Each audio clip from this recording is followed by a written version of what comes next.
আপনি কি জানেন আধুনিক মার্কেটিং বা কাস্টমার বাড়ানোর কৌশলের জনক কাকে বলা হয়?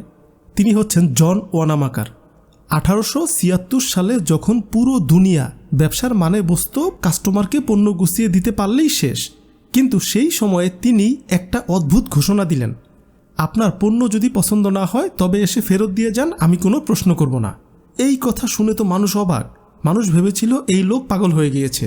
সবাই ভাবলো তার পণ্য কিনে আবার সবাই ফেরত দিয়ে যাবে, তার ব্যবসা এখানেই ধ্বংস হয়ে যাবে। কিন্তু কি হলো জানেন? তার দোকানে কাস্টমারের লাইন পড়ে গেল, কারণ তিনি পণ্য বিক্রি করেননি, তিনি বিক্রি করেছিলেন বিশ্বাস, নিশ্চয়তা, ট্রাস্ট। আজকের এই 2026 সালে যেখানে সোশ্যাল মিডিয়ায় শত শত বিজ্ঞাপন, সেখানে আপনি কেন কাস্টমার পাচ্ছেন না?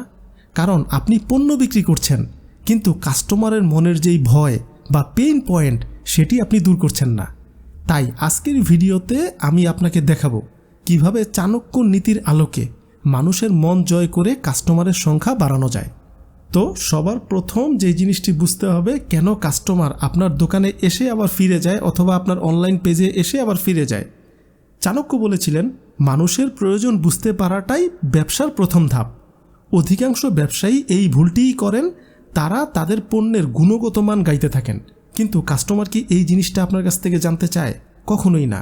কাস্টমার জানতে চায় এই পণ্যটি তার জীবনের কোনো পরিবর্তন আনতে পারবে কিনা, তার জীবনের কোনো কাজে লাগবে কিনা। একটা এক্সাম্পল দেই, ধরুন আপনি একটা ড্রিল মেশিন বিক্রি করতেছেন। এখন আপনি যদি কাস্টমারকে শুধু বলতেই থাকেন এটি অনেক শক্তিশালী, দামি মোটর আছে, এটা অনেক দিন পর্যন্ত চলবে, অনেক জোরে ঘোরে, তাহলে সে কি কিনবে? না। কিন্তু আপনি যদি তাকে বলেন এই মেশিনটি দিয়ে দেয়ালে মাত্র 2 সেকেন্ডের মধ্যে ফুটো করা সম্ভব, আর আপনার দেয়ালটিও সম্পূর্ণ অক্ষত থাকবে, দেয়ালে কোনো সমস্যা হবেই না, তখন দেখবেন কাস্টমারের মনের মধ্যে একটা শান্তি চলে আসবে। সে যেই ভয়টা পাচ্ছে এই পণ্যটাকে নিয়ে যে তার কাজটা হবে কিনা, যেই কাজের জন্য সে পণ্যটা কিনতেছে, সেই ভয়টা আর থাকবে না। এখানেই বিজনেস। কাস্টমার আসলে সমাধান খোঁজে। চাণক্য নীতির ভাষায়, আপনি যদি কাস্টমারকে তার নিজের সমস্যার সমাধান দেখাতে পারেন, তবে সে আপনার কাছে আসবেই, প্রতিযোগী যতই থাক বাজারে। এরপর যেই বিষয়টা সবচেয়ে বেশি গুরুত্বপূর্ণ, সেটি হচ্ছে প্রথম দর্শনেই বিশ্বাস।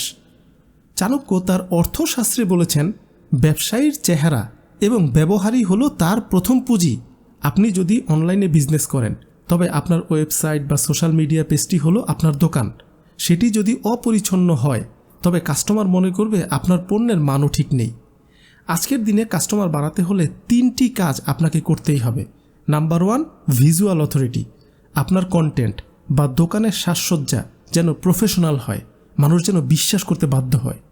Number 2, social proof. আপনি একা নন, আরও 100 জন মানুষ আপনার পণ্য ব্যবহার করে খুব খুশি, এটি সকল কাস্টমারকে বোঝাতে হবে। Number 3, easy access.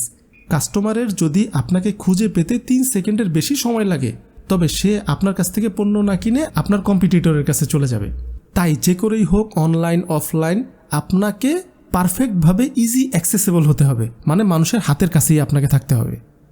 যাই হোক, আজ আমি আপনাকে একটা অ্যাকশন প্ল্যান দেব, যা আজ থেকেই আপনার বিক্রি বাড়াবে। আপনি কষ্ট করে একটা খাতা কলম নেন, আগামী 7 দিনের জন্য এই 3টা কাজ এখন থেকেই শুরু করে দিন। নাম্বার 1, কাস্টমারদের সাথে কথা বলুন। যারা আপনার থেকে কিছু কেনেনি, তাদেরকে জিজ্ঞাসা করুন কেন কেনেনি, তারা আসলে আপনার কাছ থেকে কী চায়। এই একটা প্রশ্নই আপনার ব্যবসার সবচেয়ে বড় সমস্যাটা বলে দিবে। নাম্বার 2, ফ্রি ভ্যালু দিন। কোনো কিছু বিক্রি করার আগে ছোট একটা ফ্রি পরামর্শ বা টিপস দিন। এতে কাস্টমার আপনার উপর ভরসা পাবে, কারণ ফ্রি জিনিসে কোনো কস্ট লাগে না। যখন কস্ট না লাগে তখন মানুষ সহজেই সেই জিনিসটা নিতে চায়, আর নেওয়ার পর যখন বুঝতে পারে এই জিনিসটা অনেক ভালো, তখন আপনার উপর বিশ্বাসটা চলে আসে। নাম্বার 3, উইনিং মেসেজ তৈরি করুন। আপনার পণ্যের সবচেয়ে ভালো একটি গুণের কথা ভাবুন, যা মানুষের সমস্যার সমাধান করে। এটিই হবে আপনার প্রধান বিজ্ঞাপন। আপনি যেখানেই বিজ্ঞাপন চালাবেন, এই জিনিসটাকে সবচেয়ে বড় করে হাইলাইট করবেন। এতে করে মানুষ তার নিজের সমস্যার সাথে আপনার পণ্যকে কানেক্ট করতে পারবে এবং আপনার পণ্যটি কিনতে চাইবে। মনে রাখবেন, কাস্টমার বাড়ানো কোনো জাদুর খেলা নয়, এটি একটি পদ্ধতি বা সিস্টেম। চাণক্য বিশ্বাস করতেন, সঠিক পদ্ধতি প্রয়োগ করলে যে কোনো লক্ষ্য অর্জন করা সম্ভব। যাই হোক, আজকের এই ভিডিওটি হচ্ছে কাস্টমার বাড়ানোর 4টা পার্টের প্রথম পার্ট, যেটি হচ্ছে কাস্টমারের মনস্তত্ত্ব বা সাইকোলজি। এটা নিয়ে ডিটেলসে আলোচনা করলাম। পার্ট 2 2-3 দিনের মধ্যেই ভিডিওটা আসবে। সেই ভিডিওটির বিষয় হবে এই ডিজিটাল যুগে কিভাবে একদম কম খরচে হাজার হাজার নতুন কাস্টমার আপনার পেজে বা দোকানে নিয়ে আসবেন। খুবই গুরুত্বপূর্ণ বিষয়, পরের দিন আলোচনা করব। সো এই হলো বিষয়। আমি চাণক্য প্লাস আমার পার্সোনাল এক্সপিরিয়েন্স দুইটা মিলে বিজনেসের ভিডিওগুলো তৈরি করতেছি। কেমন লাগতেছে আপনাদের একটু কমেন্ট করে জানায়েন। আর সবার শেষে দুইটা রিকোয়েস্ট, বরাবরের মতোই ভিডিওটাতে একটা লাইক করতে ভুলবেন না, আর একটু কষ্ট করে আপনারা আপনাদের কাছের মানুষদের সাথে ভিডিওটি শেয়ার করে দিন, কারণ আপনার একটি শেয়ার কারো না কারো অনেক উপকারে চলে আসতে পারে। ভালো থাকুন, সুস্থ থাকুন।